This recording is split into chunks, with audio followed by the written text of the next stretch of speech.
मंगळसूत्र तुमच्या समोर आहे, एक ग्लास आहे, एकामध्ये कुठेतरी पोटी आहे. ती एकच चान्स आहे ओळखायचं आहे. पोटी निघाली, मंगळसूत्र तुमचं, तिथे गेम ओव्हर झाला. मंगळसूत्राकडे नाही, ग्लासकडे पाहिजे. पुणेकर आहात, पुणेकर पाहतात तुम्हाला. हा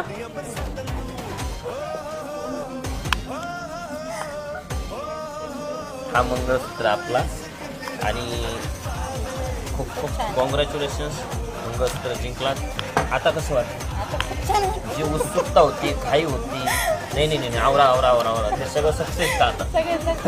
इतक्या लांबून आले त्याचं बरं वाटतंय. म्हणजे गिफ्ट मिळाल्यानंतर, गिफ्ट वस्तू मिळाल्यानंतर मिळाल्यानंतर नाही. ते नाही बरं वाटत, हे मिळाल्यावर बरं वाटतंय. आणि आधी म्हणल्या तुम्ही भेटले, वस्तू भेटल्या म्हणून लयच भारी वाटतं. ते पण छान वाटलं, पण गिफ्ट भेटलं जरा अजून छान वाटलं.